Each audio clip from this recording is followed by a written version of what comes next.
Puji Tuhan. Ada haleluya, saudara. Saya percaya hari ini hari yang sangat istimewa, di mana 33 tahun telah dilewati, dan tentu itu kuat dan gagah kita. Sesuai dengan tema kita bahwa Tuhanlah yang menjadi penolong dan perisai kita. Saya bersyukur dan banyak terima kasih kepada Tuhan. Pertama karena Tuhan masih memberikan kehidupan, kesehatan, kesempatan, kepercayaan. Yang kedua kami berterima kasih kepada Bapak Ibu Gembala setempat beserta dengan seluruh pengurus dan jemaat yang telah memberikan kepercayaan kepada saya untuk menyampaikan berita kebenaran firman Tuhan di hari yang sangat istimewa ini. Ini suatu penghormatan yang luar biasa. Saya percaya gereja di tempat ini adalah gereja yang sudah dewasa, 33 tahun bukan waktu yang sebentar. Dan melalui proses demi proses menghasilkan satu sidang jemaat. Baik secara saudara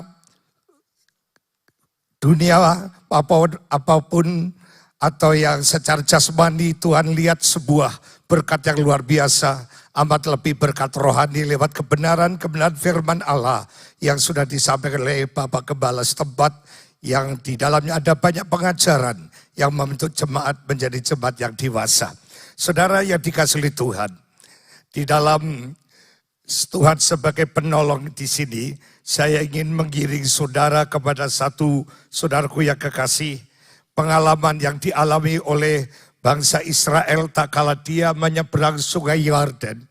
Setelah dia 40 tahun di dalam saudara padang gurun yang penuh dengan penderitaan perjuangan. Tetapi oleh pertolongan Tuhan, dia bisa melewati sungai Yordan yang begitu deras sebab ditolong Tuhan. Lalu setelah dia ditolong, ada satu kejadian yang sangat indah yang sebentar akan kita pelajari dari Yosua pasal 4 saudara, ayat 5 sampai ayat yang ke-7. Di situ kita akan belajar bagaimanakah kehidupan kita bercermin daripada bangsa Israel yang sudah ditolong Tuhan. Apa yang dia lakukan saudara ya. Yosua pasal 4 ayat 5 sampai ayatnya yang ke-7. Puji Tuhan saudara. Mungkin bisa ditampilkan ya. Kita akan baca bersama-sama ayat 5, 2, 3. Dan Yosua berkata kepada mereka, menyeberanglah di depan tabut Tuhan Allahmu ke tengah-tengah sungai Yordan, dan angkatlah masing-masing sebuah batu ke atas bahumu menurut bilangan suku orang Israel. Supaya ini menjadi tanda di tengah-tengah kamu. Jika anak-anakmu bertanya di kemudian hari, apakah artinya batu-batu ini bagi kamu? Maka haruslah kamu katakan pada mereka bahwa air sungai Yordan terputus di depan tabut perjanjian Tuhan. Ketika tabut itu menyeberangi sungai Yordan, air sungai Yordan itu terputus. Sebab itu batu-batu ini akan menjadi tanda peringatan bagi orang Israel untuk selama-lamanya. Puji Tuhan, saudara. Jadi setelah dia berhasil ditolong oleh Tuhan, di mana dia harus melewati satu sungai yang deras, tetapi Tuhan tolong lewat keajaiban yang terjadi, terciptalah sebuah jalan yang saudara mulus sehingga bangsa Israel bisa melewatinya.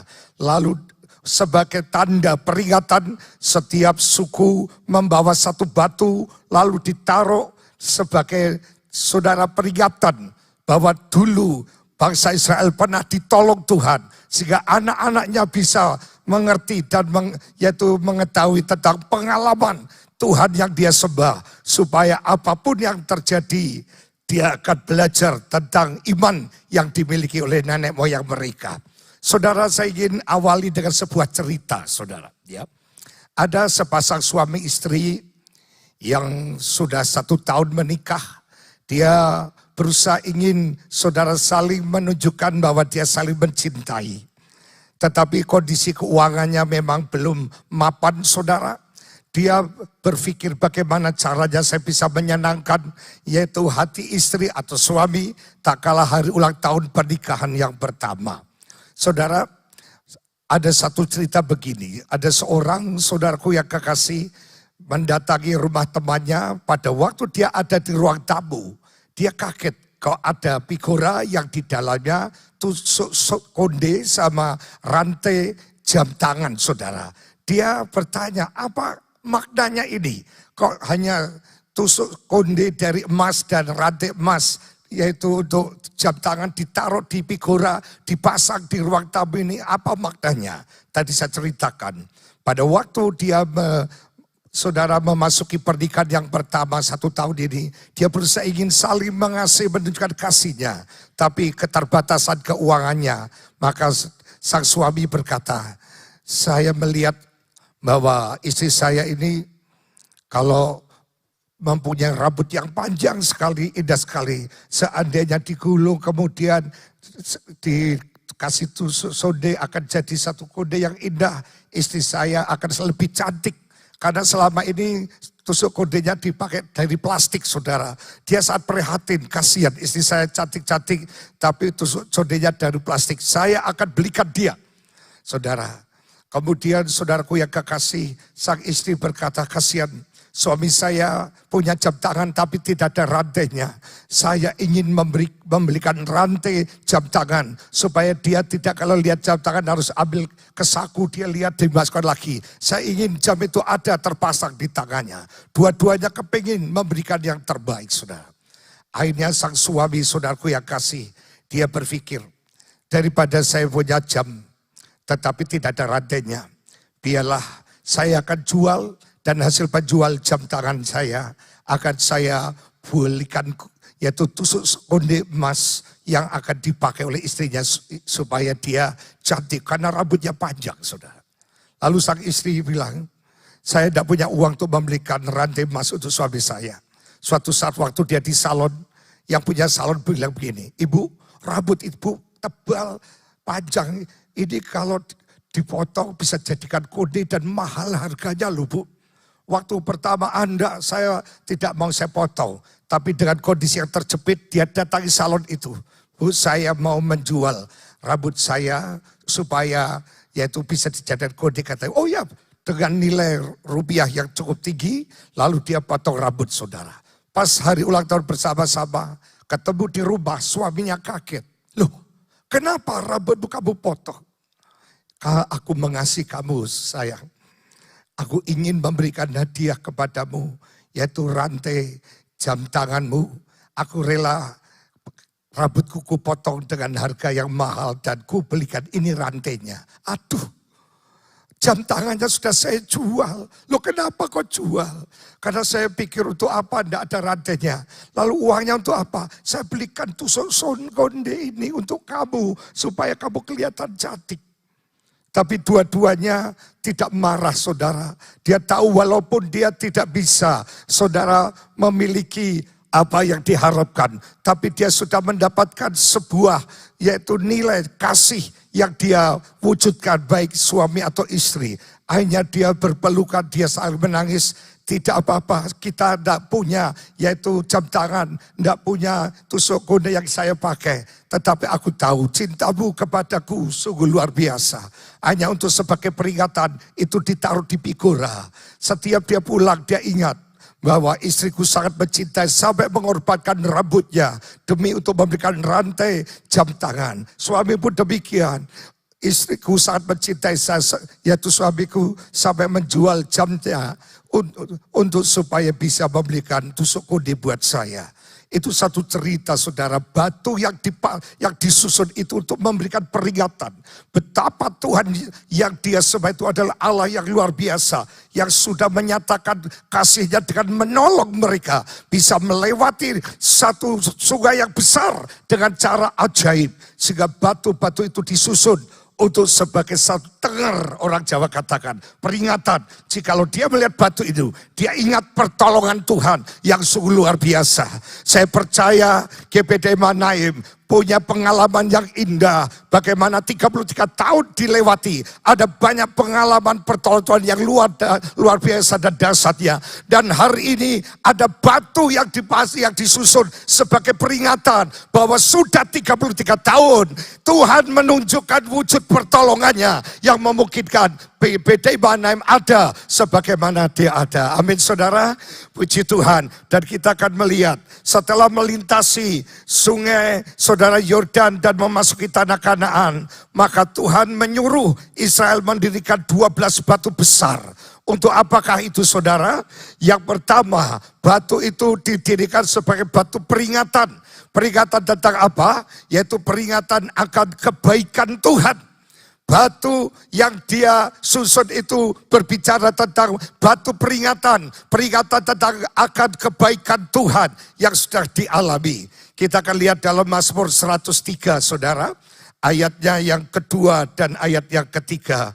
Di situ dikatakan saudara, Mazmur pasal 103 ayat 2 dan ayatnya yang ketiga. Maka pujilah Tuhan hai jiwaku dan janganlah lupakan segala kebaikannya. Dia yang mengampuni segala kesalahanmu, yang menyembuhkan segala penyakitmu. Puji Tuhan saudara, itulah yang Tuhan inginkan. Jangan lupakan kebaikan Tuhan. Dia yang sudah menyembuhkan dan menebus dosa kita. Saya percaya setiap kita dalam mengarungi Tuhan, pengiringan kita kepada Tuhan selama 33 tahun. Ada banyak pengalaman yang dialami oleh saudara. Bahwa mungkin saudara pernah sakit. Tapi jangan lihat sakitnya, tapi lihat bahwa Tuhan sudah menyembuhkan saudara. Mungkin saudara punya pergumulan yang berat, jangan lihat pergumulannya. Kita lihat bahwa Tuhan sudah melepaskan kita dari pergumulannya. Saudara, saya ingin bersaksi tentang bagaimana Tuhan juga sudah menolong saya. Di mana 1 tahun yang lalu saya suami istri kena COVID saudara. Dan kami diizinkan masuk rumah sakit selama 12 hari di Tlogorejo. Untuk kami tidak terlalu parah, tetapi untuk istri saya sangat parah sekali karena paru-parunya sudah putih semua dan dokter berkata sudah tidak ada harapan untuk hidup dan itu disampaikan pada anak saya. Lalu bagaimana cara mengatasinya untuk kita yaitu berusaha untuk siapa tahu Tuhan tolong. Saudara, pertama kami menaruh harapan pertolongan saya pada obat. Kami dikasih obat yang sekali suntik 14 juta saudara, tetapi tidak ada pertolongan. Kemudian kita disuruh ambil saudara 5 paket, satu paketnya saudara ada 10 saudara botol, yang satu botolnya harganya 4 juta saudara. Sehingga kami harus ambil hari itu juga. Dan kami hanya beli 3 paket saudara, sehingga kami harus bayar 120 juta. Harapan saya bisa tetapi tidak ada pertolongan saudara.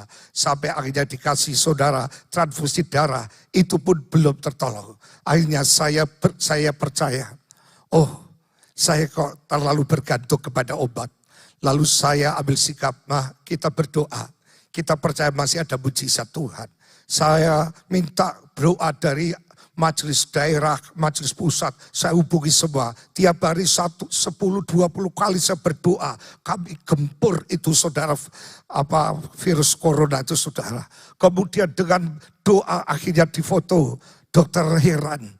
Karena virusnya sudah jadi bangkai semua. Singkat kata akhirnya, saya dan istri pulang dalam keadaan sehat, dinyatakan negatif. Saudara, saya ambil kesimpulan bahwa pertolongan yang benar itu adalah dari Tuhan. Memang kita bisa berusaha lewat obat ini. Tapi kesimpulan saya, apapun yang kita hadapi, pertolongan kita hanya datang daripada Tuhan. Amin saudara. Dan itu menjadi peringatan buat saya, kalau saya masih duduk, masih berdiri ini, saya masih hidup. Teman-teman saya banyak yang dipanggil Tuhan. Dalam Jawa Tengah ini ada 86 hamba Tuhan yang dipanggil Tuhan saudara selama 1 periode.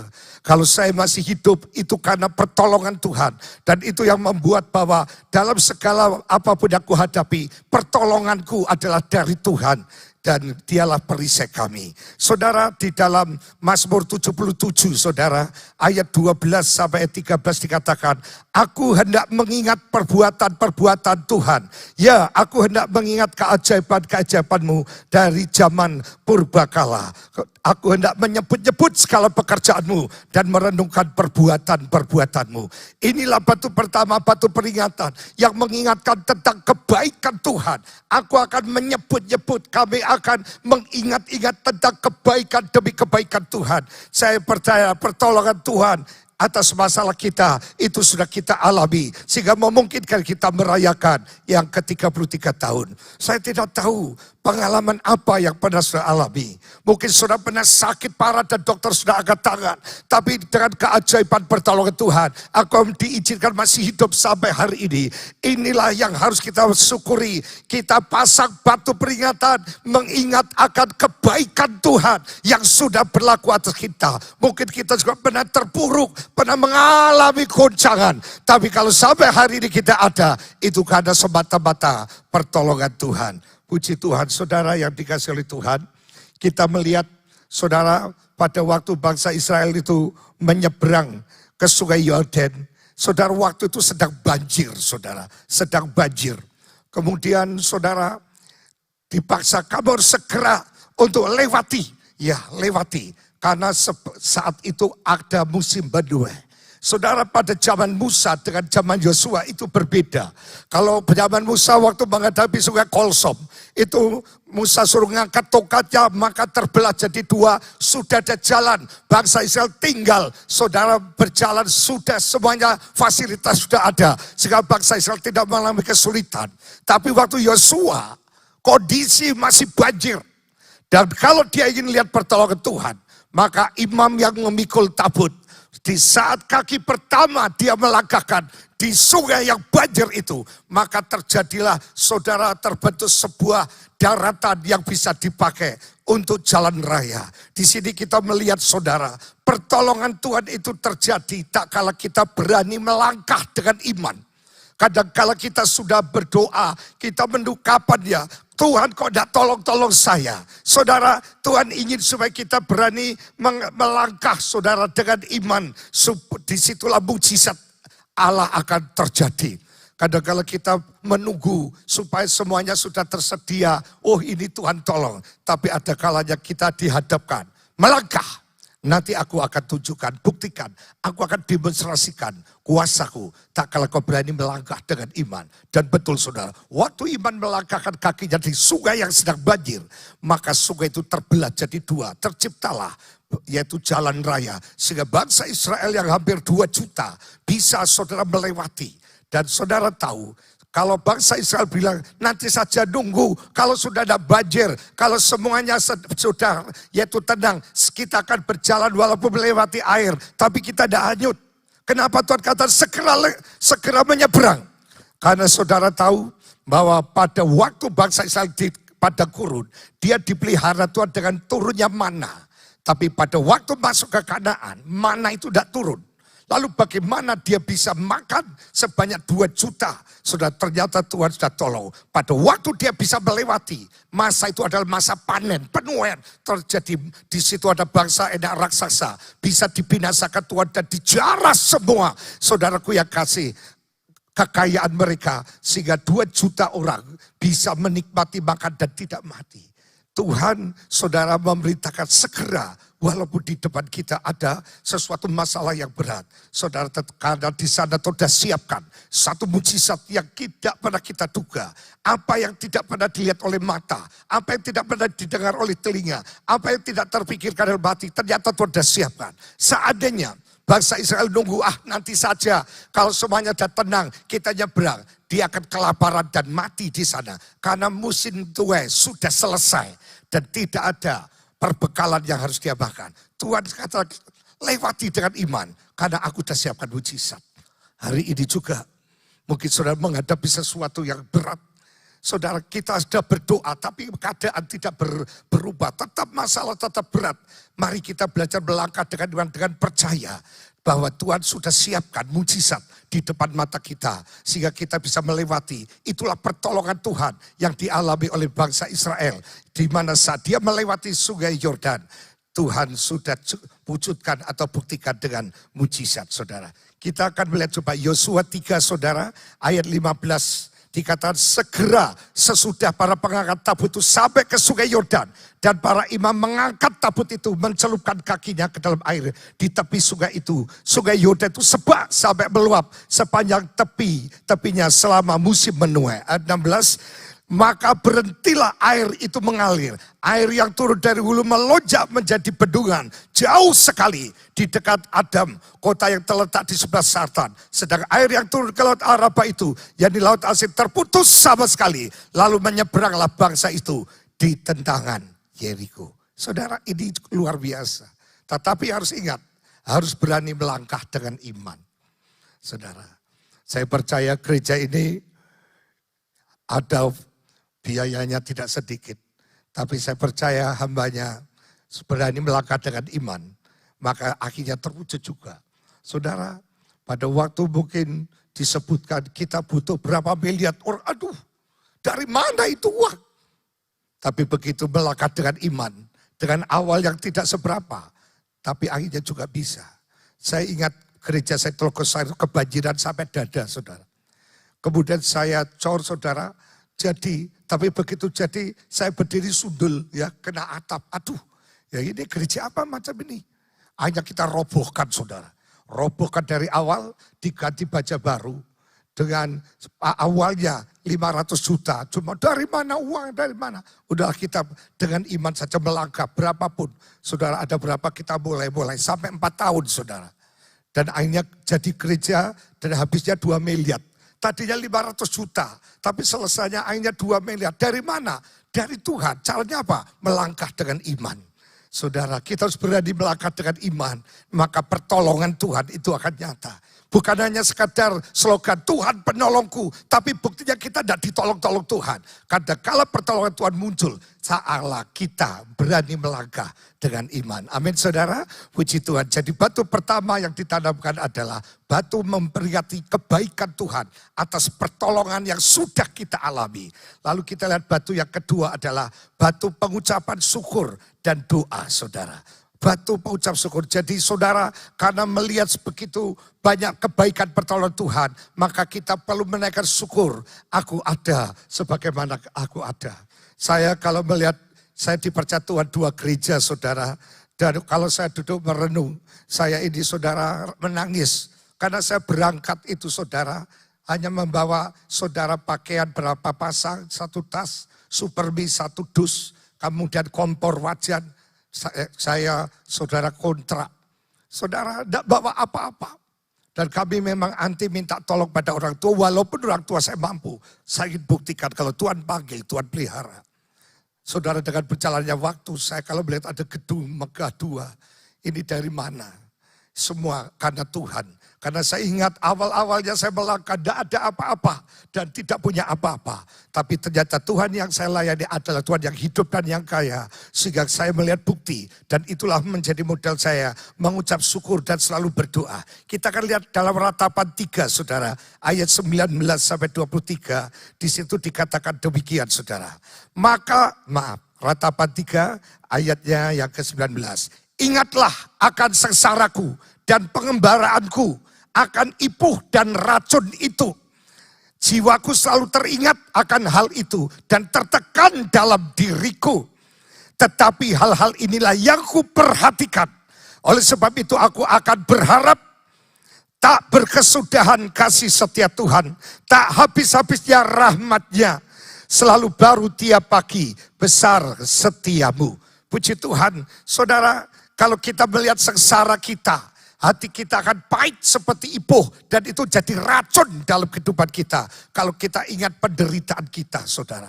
Ada seorang ibu yang kena penyakit kanker, saudara, rahim stadium 4 dan tidak ada harapan untuk hidup. Karena dia punya akar kepahitan kepada suaminya. Tak kalau dia tidak mau mengingat-ingat lagi kelakuan yang bagi dia sesuatu yang menyakitkan.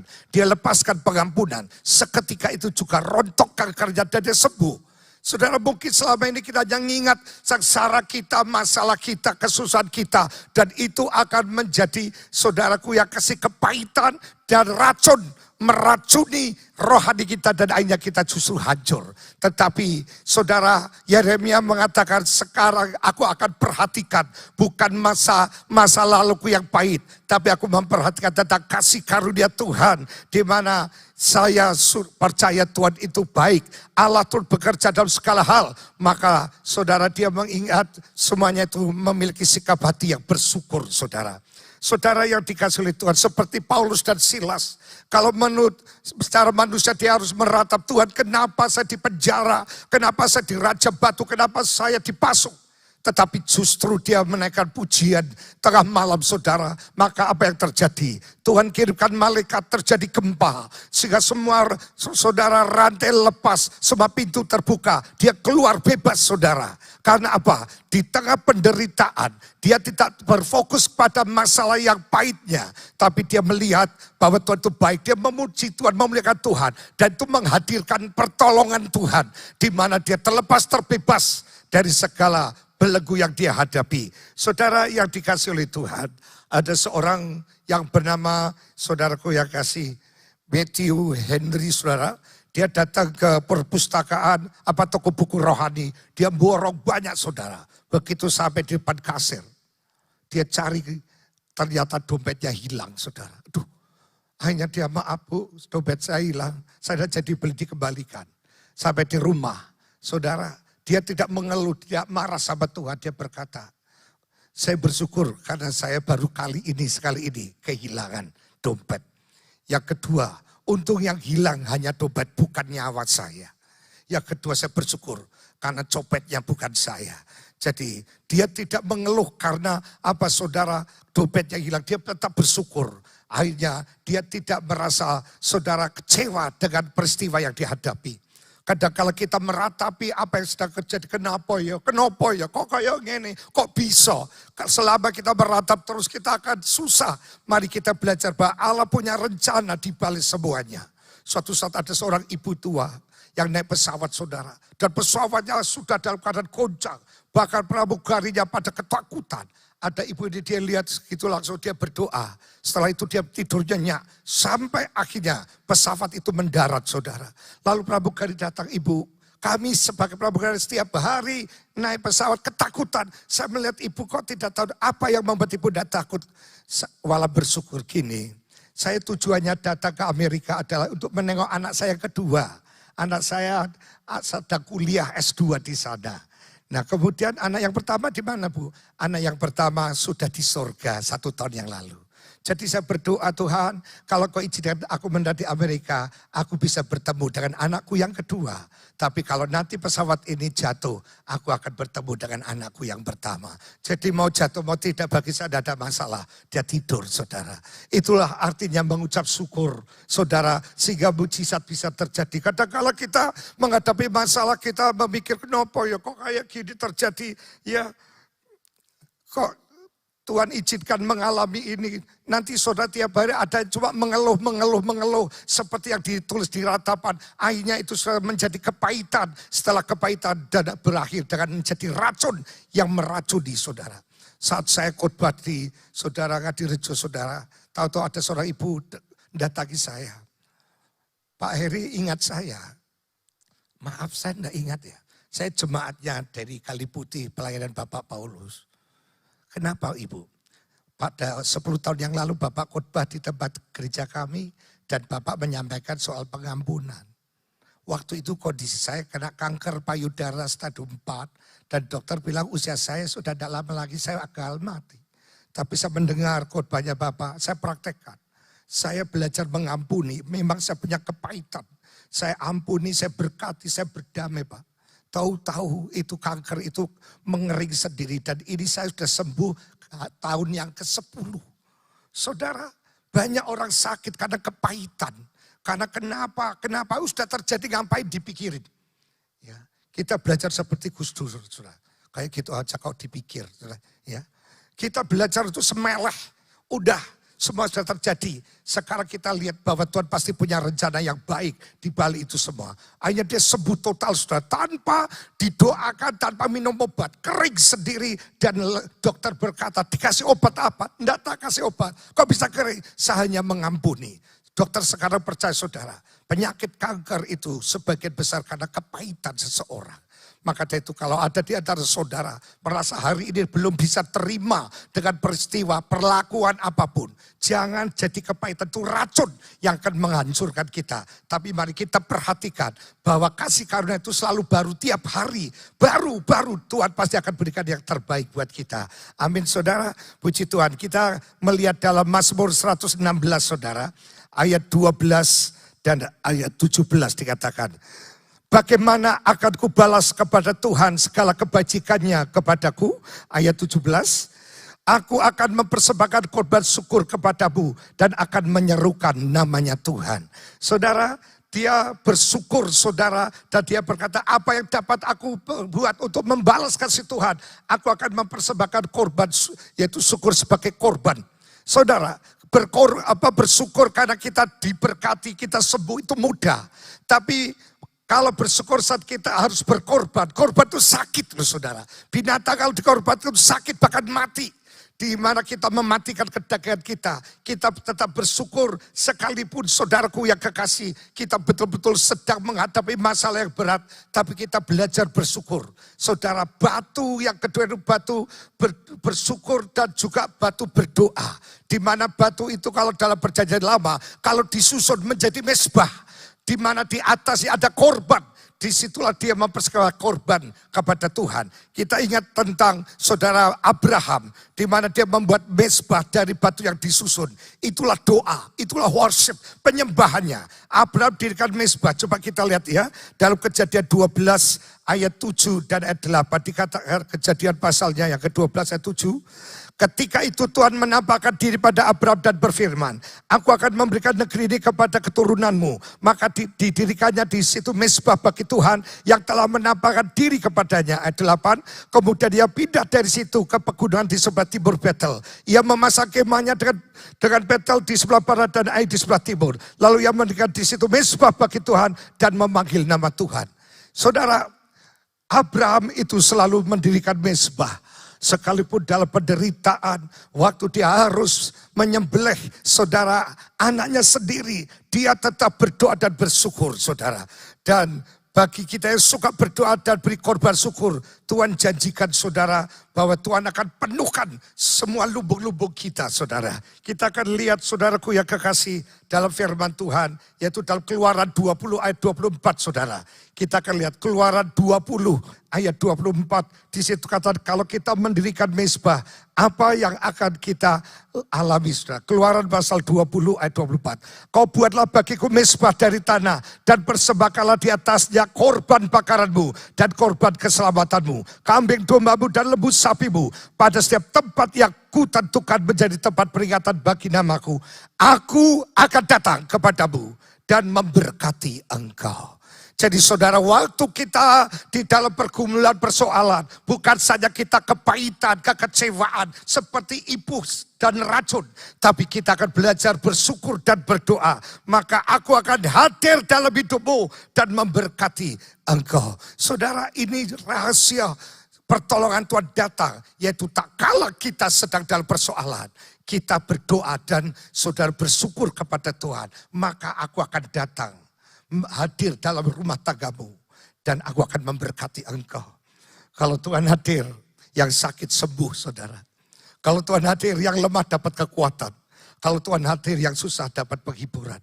Oleh sebab itu pada saat pagi hari ini, kita tidak hanya berkata Tuhan penolongku, tapi apakah saudara sudah merasakannya untuk bisa mengalaminya saudara. Di saat kita sedang dalam pergumulan, jangan mengeluh. Jangan menyalahkan Tuhan, jangan menyalahkan orang lain. Kita berdoa dan bersyukur karena di situ Tuhan hadir dan akan memberkati saudara dan saya. Puji Tuhan. Lalu yang ketiga saudara, batu yang disusun ini adalah batu keyakinan iman. Saudara ingat dalam 1 Samuel 7 ayat 12 sampai 13 saudara. Di situ ada kata Ebenezer. Saudara, kita lihat dalam 1 Samuel 7 ayat 12 dan 13 dikatakan demikian saudara. Ayatnya yang ke-12 1 Samuel 7. Kemudian Samuel mengambil sebuah batu dan mendirikannya antara Mizpah dan Hesana. Ia menamainya Ebenezer, katanya, sampai di sini Tuhan menolong kita. Ayat 13. Demikianlah orang Filistin itu ditundukkan dan tidak lagi memasuki dari Israel. Tangan Tuhan melawan orang Filistin seumur hidup Samuel. Saudara, batu ini adalah batu keyakinan. Kalau sampai hari ini Tuhan sudah menolong 33 tahun. Saya percaya tahun depan, tahun yang akan datang 5-10 tahun, Tuhan juga akan tetap menolong saya. Jadi kita harus yakin bahwa pertolongan Tuhan tidak hanya berhenti ke 33 tahun ulang tahun gereja kita, yaitu GPD Mayanam. Tapi kita percaya kalau dulu hari ini Tuhan tolong, besok apapun yang terjadi, Tuhan pasti tolong. Kita dihantui dengan berbagai macam berita yang menakutkan. Masa depan sepertinya madesu, masa depan suram. Kita ketakutan bagaimana bagaimana besok. Tapi ingat, Ebenezer, kalau Tuhan sudah menolong kita sampai 33 tahun, Dia akan menolong saudara di kemudian hari. Seperti apa yang dikatakan dalam 1 Samuel 17, saudara. Ayat 37 dikatakan begini. 1 Samuel 17, pula kata Daud, Tuhan yang telah melepaskan aku dari cakar singa dan dari cakar beruang, Dia juga akan melepaskan aku dari tangan orang Filistin itu. Kata Saul pada Daud, pergilah, Tuhan menyertai engkau. Saudara, Daud percaya kalau Tuhan sudah melepaskan saya dari cakar singa dan cakar beruang, Tuhan juga akan melepaskan aku dari tangan orang Filistin ini. Goliat pasti saya tumbangkan. Karena saya percaya Tuhan yang dulu sudah menolong, sekarang menolong. Besok Tuhan juga akan tetap menolong saya. Jadi teman-teman jangan khawatir akan hari esok. Kita percaya punya Tuhan sebagai penolong dan perisai. Dan itu sudah terbukti 33 tahun, bukan waktu yang pendek. Tapi tidak sampai di sini saja. Tuhan masih akan menolong saudara terus sampai selama-lamanya. Suatu saat Tuhan marah. Karena yaitu Tuhan berkata, hati-hati terhadap ragi orang Parsi, Herodiani. Murid Tuhan gara-gara kita tidak bawa roti nih. Tuhan nyinggung. Tuhan katakan, kamu masih ingat gak? Di mana hanya 500 dan 2 ikan. Bisa dimakan 5.000 orang. Dan sisa 12 bakul. Dan kemudian hari hanya ada 7 roti. Dimakan 44.000 orang, ada sisa lagi. Masih khawatir kau bahwa kau tidak bisa makan. Kok kamu berpikir soal roti, aku bicara soal ragi, pengaruh yang negatif. Tuhan marah saudara. Tuhan katakan, kalau aku pernah dari 5 roti dan 2 ikan, aku buat mujizat, bisa dimakan 5.000 orang, sisa 12 bakul. Dan juga 4.000, saudara dengan 7 roti bisa. Dan aku pun masih bisa. Terus melakukan dengan menciptakan, membuat mujizat bagimu. Hari ini mungkin kau ada khawatir. Besok bagaimana makan saya? Besok kuliah anak saya bagaimana? Percayalah. Kalau tahun 2021 saudara sudah ditolong Tuhan. 2022 dan seterusnya. Tuhan akan terus menolong saudara. Amin saudara. Puji Tuhan. Nah saudara yang dikasih oleh Tuhan. Yang terakhir adalah batu kesaksian saudara. Saudara kita ingat tadi supaya waktu anak-anak tanya, Pak itu batu itu apa disusun-susun. Ini dulu menceritakan bahwa Tuhan yang kita sembah itu hebat. Dialah penolong dan perisai kita. Maksudnya bagaimana? Kita itu mau masuk Kanaan loh. Tapi terhalang dengan sungai yang besar banjir. Tapi para imam melangkahkan kakinya, sungai air itu bisa terbelah. Dan jadi yaitu jalan raya. Dan kita bisa berjalan sehingga kita masih hidup. Sampai hari ini bahkan kita ada di Kanaan yang berkelimpahan air madu dan susu. Oh gitu ya Pak, oh gitu. Waduh luar biasa ya Tuhan kita. Saudara, anak-anak kita tuh sekarang lebih kagum dengan saudara, ya tokoh-tokoh Batman, Superman. Sama Yesusnya saudara tidak begitu tertarik. Karena kita kurang menceritakan kehebatan, keluar biasaannya Tuhan kita yang sanggup menolong. Jadi saudara ini batu kesaksian. Di mana ini alat peraga untuk kita bisa bersaksi saudara. Ini menunjukkan bahwa Tuhan kita hebat saudara. Dalam 1 Petrus 2 ayat 5. Yang dimaksud batu selama ini sebetulnya adalah saudara dan saya. Dan biarlah kamu juga dipergunakan sebagai batu hidup. Untuk pembangunan suatu rumah rohani. Bagi suatu imamat kudus. Untuk mempersembahkan persembahan rohani. Yang karena Yesus Kristus berkenan pada kita.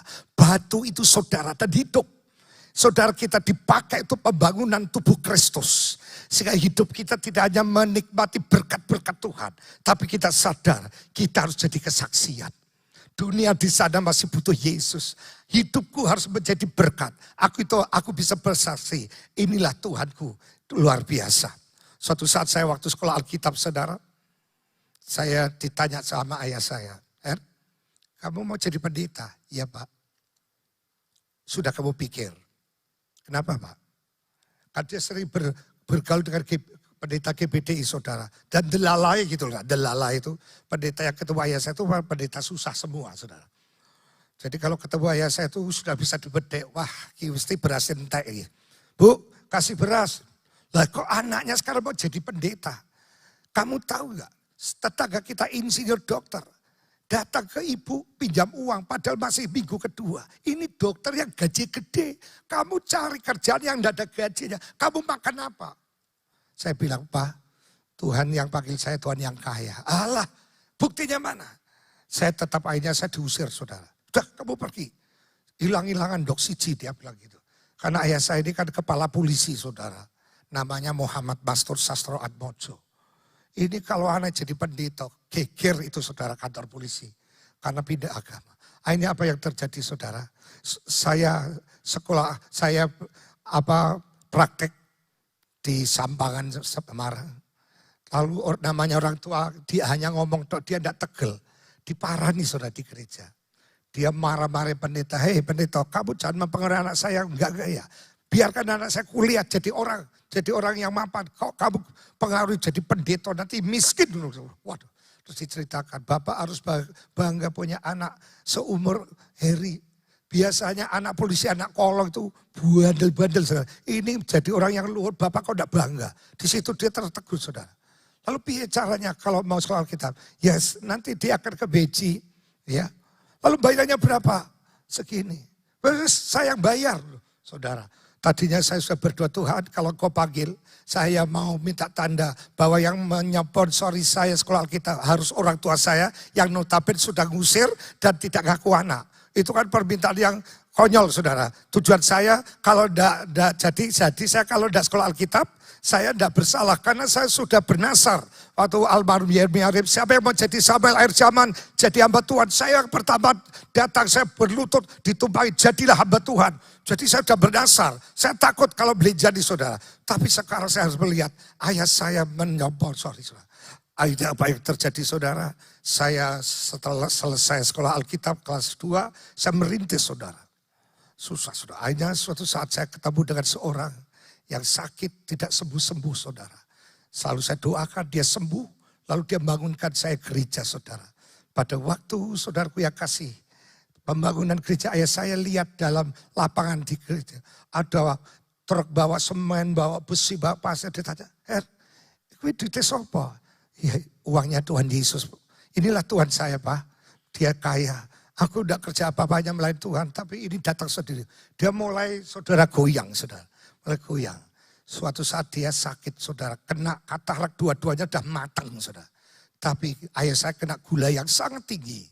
Dan akhirnya dokter tidak berani, saudaraku yang kekasih mengoperasinya. Lalu saudara, ayah saya teriak-teriak, saya minta segera diobati. Maaf Pak, ini belum turun gula Bapak kok enggak turun, sudah dikasih obat suntik, tetap menter saja. 300 lebih. Saudara, terus dia jengkel saudara, dalam kejengkelan dia berdoa. Aku mau panggil anakku pendeta. Yang jadi pendeta Herina, dongake aku gulanya turun, aku jadi Kristen. Itu ngomong sendiri saudara dalam hati. Dia bilang, Bu, undang Heri. Saya dipanggil saudara untuk apa? Doa ke Bapak kesakitan. Ya saya doa, Tuhan Yesus jamah turunkan gulanya supaya bisa segera dioperasi dalam nama Yesus. Amin. Setelah amin, saudaraku yang kasih setengah jam saya pulang. Lalu dokternya datang, bagaimana Pak Pastor? Saya minta dioperasi hari ini, enggak bisa. Bisa, loh kenapa? Gula saya sudah turun. Loh memangnya Bapak minum apa? Enggak minum, saya sudah didoakan anak saya jadi pendeta. Pasti sudah turun. Wah imannya besar sekali. Lalu dicek sudah, loh Pak ini 120 bisa dioperasi.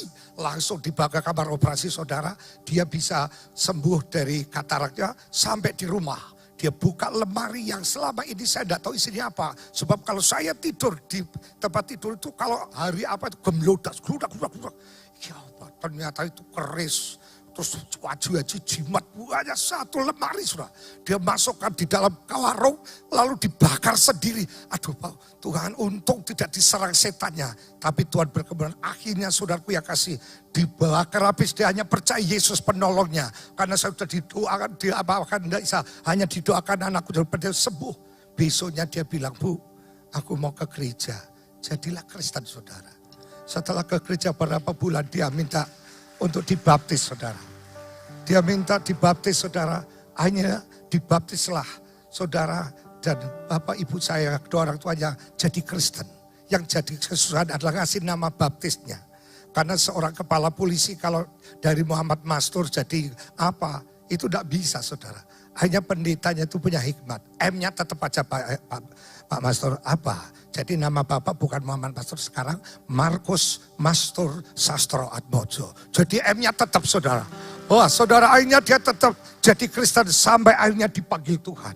Itulah satu pengalaman di mana saya punya Tuhan yang luar biasa.